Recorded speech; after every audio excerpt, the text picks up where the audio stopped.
Hi friends, welcome to my channel. ನಿನ್ನ ಜೊತೆ ನನ್ನ ಕತೆ ಧಾರಾವಾಹಿ ಸಂಚಿಕೆಯಲ್ಲಿ ಏನಾಗ್ತಾ ಇದೆಯಾ ತಿಳಿದುಕೊಳ್ಳೋಣ ಬನ್ನಿ. ಈ ಕಡೆ ಅಜಿತ್ತು ಭೂಮಿನ ಕರ್ಕೊಂಡು ದೂರ ಬರ್ತಾನೆ. ಬಂದಾಗ ಇಬ್ಬರು ಚೆನ್ನಾಗಿ ರೆಡಿಯಾಗಿ ಬಂದಿರ್ತಾರೆ. ಈ ಕಡೆ ಭೂಮಿ ಕೇಳ್ತಾಳೆ, ಇದ್ಯಾಕೆ ಸಾಯಿಬ್ರೆ ನಾನು ಇಷ್ಟು ದೂರ ಕರ್ಕೊಂಬಂದಿದ್ದೀರಾ, ಏನು ಸಮಾಚಾರ, ಏನಾರು ಮುತ್ಕಿತ್ತು ಕೊಡಬೇಕು ಅನಿಸ್ತಾ ಇದೆಯಾ ಹೇಗೆ ಅಂತ ಹೇಳಿದಾಗ, ನೋಡು ನನಗೆ ಈ ಯೋಚನೆನೇ ಇರಲಿಲ್ಲ ಭೂಮಿ, ನೀನೇ ನನಗೆ ನೆನ್ಪು ಮಾಡಿ ಒಳ್ಳೆಯದಾಯಿತು. ಈ ಕಡೆ ಅಜಿತ್ತು ಭೂಮಿಯನ್ನು ನೋಡ್ತಾ ಹಾಗೆ ಮನಸ್ಸಲ್ಲಿ ಹೆಣ್ಣನ್ನು ಪೂಜಿಸೋ ಮನೆ ನಮ್ಮದು, ಮನೆತನ ನಂದು, ಆದರೆ ನನ್ನ ಮನಸ್ಸು ನಿನ್ನನ್ನು ಹೆಂಡ್ತಿ ಅಂತ ಹೇಳಿ ಒಪ್ಕೊಂಡಿದೆ.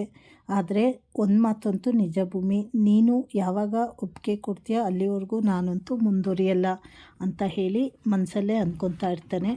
ಆಗ ಹೇಳ್ತಾನೆ ಅವಳನ್ನು ನೋಡಿಕೊಂಡು, ಈಗ ಸರಿಯಾಗಿ ತಗ್ಲಾಕೊಂಡಿದ್ಯಾ, ಈಗ ಮುತ್ಕೊಟ್ರೆ ಏನು ಮಾಡ್ತೀಯ ನೀನು ಅಂತ ಹೇಳಿದಾಗ, ಬೇಡ ಸಾಹೇಬ್ರೆ, ಈ ಮಿಸ್ ಇಂಡಿಯಾ ಆಗಬೇಕು ಅಂತ ಅಂದ್ಕೊಂಡಿರೋ ಈ ಮಂಡ್ಯ ಮಿಸ್ಸನ್ನು ನೀವು ಮಿಸ್ಯೂಸ್ ಮಾಡ್ಕೊಳ್ಬೇಡಿ. ಆಮೇಲೆ ನೀವು ಹೇಳಿರೋ ಸೆಲ್ಫ್ ಡಿಫ್ರೆನ್ಸ್ ಕಲೆನ ನಿಮ್ಮ ಮೇಲೆ ಪ್ರಯೋಗ ಮಾಡಬೇಕಾಗತ್ತೆ ಅಷ್ಟೇ ಅಂತ ಹೇಳಿ ಈ ಕಡೆ ಭೂಮಿಕಾ ಅವ್ರ ಗಂಡನಿಗೆ ಆವಾಜಾಗ್ತಾ ಇರ್ತಾಳೆ. ಇನ್ನು ಮುಂದಿನ ಸಂಚಿಕೆಗಳಲ್ಲಿ ಏನೇನು ಬದಲಾವಣೆ ಆಗುತ್ತೆ ಅಂತ ಹೇಳಿ ಮುಂದೆ ತಿಳಿದುಕೊಳ್ಳೋಣ. ಚಾನಲನ್ನು ಲೈಕ್ ಮಾಡಿ, ಶೇರ್ ಮಾಡಿ, ಸಬ್ಸ್ಕ್ರೈಬ್ ಮಾಡಿ. ಧನ್ಯವಾದಗಳು.